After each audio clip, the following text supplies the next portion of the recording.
आज आपण जाणून घेणार आहोत अल्कोहोलिक हिपॅटायटिस म्हणजे लिव्हरवरती दारूमुळे होणारी सूज या आजाराबद्दल आपण जाणून घेणार आहोत. नमस्कार, मी doctor Pratibha Pagar. I am a gastroenterologist and hepatologist. मी पोट व यकृत विकार तज्ज्ञ आहे. गेल्या 8 वर्षांपासून मी नाशिक येथे प्रॅक्टिस करते. केअर इनिसन्स हॉस्पिटल मुंबई नाका इथे माझी ओपीडी आहे. पोटाच्या आणि लिव्हरच्या वेगवेगळ्या आजारांबद्दल माहिती देण्यासाठी मी हे चॅनल चालू केलंय.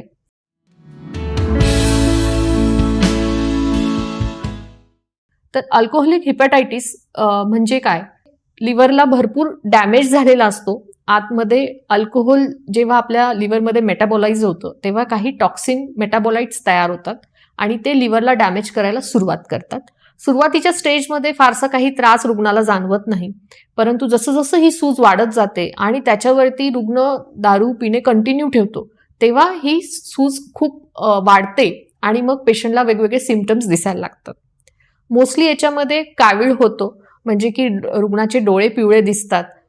त्यानंतर रुग्णाला पोटामध्ये दुखतं किंवा त्यांच्या पोटाच्या वरच्या भागात उजव्या बाजूला दुखायला सुरुवात होते.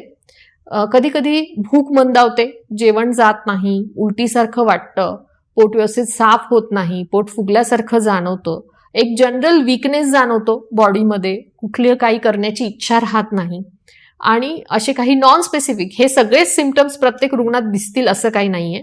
जेव्हा आपण तपासणी करतो तेव्हा आपल्याला लक्षात येते की लिव्हरला भरपूर प्रमाणात सूज आली आहे आणि जेव्हा आम्ही रुग्णाची व्यवस्थित हिस्ट्री घेतो तेव्हा ते लक्षात येतं की तो बऱ्यापैकी ड्रिंक्स घेतोय ज्याच्यामुळे लिव्हरला सूज आलेली आहे. या अल्कोहोलिक हिपॅटायटिसमध्ये काही कॉम्प्लिकेशन्स पण होऊ शकतात, जसं की पोटात पाणी होऊ शकतं, पेशंटला कधी कधी रक्ताची उलटी होऊ शकते, पेशंटच्या मेंदूला सूज येऊ शकते, त्यालाच हिपॅटिक एन्केफेलोपॅथी असं देखील म्हणतात. किडनीला सूज येऊ शकते, म्हणजेच हिपॅटोरिनल सिंड्रोम होऊ शकतो. हे वेगवेगळे कॉम्प्लिकेशन्स जर झाले तर आणखीनच पेशंटची कंडिशन सिरियस होत जाते आणि मग पेशंटला वाचवणं कधी कधी डिफिकल्ट होत जातं. सगळ्यात महत्त्वाची स्टेप या रुग्णांमध्ये हे असं असतं की त्यांनी ड्रिंक्स बंद करणं खूप गरजेचं असतं.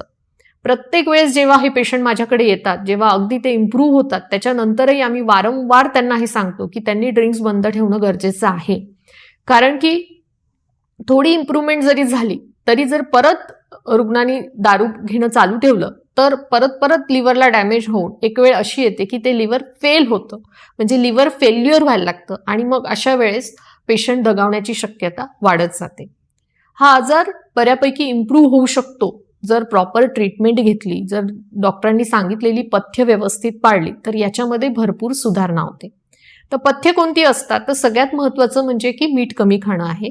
मिठाचं प्रमाण तुमच्या आहारामध्ये भरपूर प्रमाणात कमी करावं लागतं.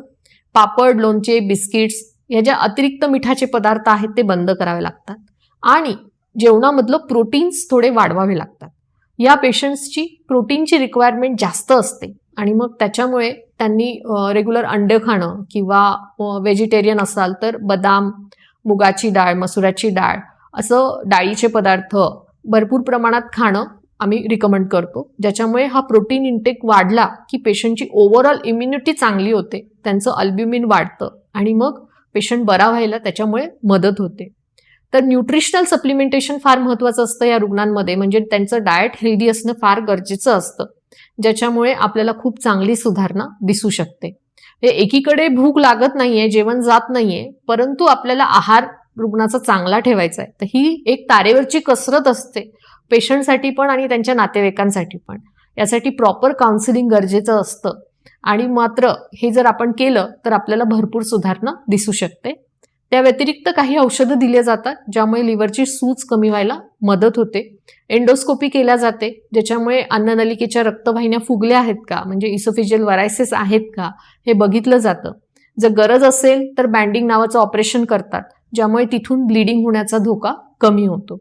तर अशा विविध प्रकारे आपण प्रयत्न करतो की हे कॉम्प्लिकेशन्स आपण अवॉइड करू किंवा जर असतील तर ते कंट्रोलमध्ये आणू औषधांनी आणि मग आपल्याला चांगली इम्प्रूव्हमेंट पेशंटमध्ये दिसू शकते. हा अल्कोहोलिक हिपॅटायटिस जर भरपूर काळापासून असेल, म्हणजे 3 ते 6 महिन्यापासून जर हे अल्कोहोलिक हिपॅटायटिस चालू असेल तर मात्र मग लिव्हर ट्रान्सप्लांटचा विचार आपल्याला करावा लागतो.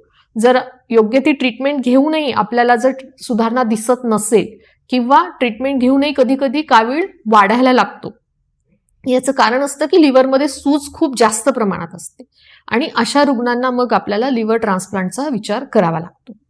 तर याबद्दल जर तुम्हाला काही प्रश्न असतील तर नक्कीच मला विचारा. हा व्हिडिओ उपयुक्त वाटत असेल तर नक्कीच फॉरवर्ड करा. Thank you very much.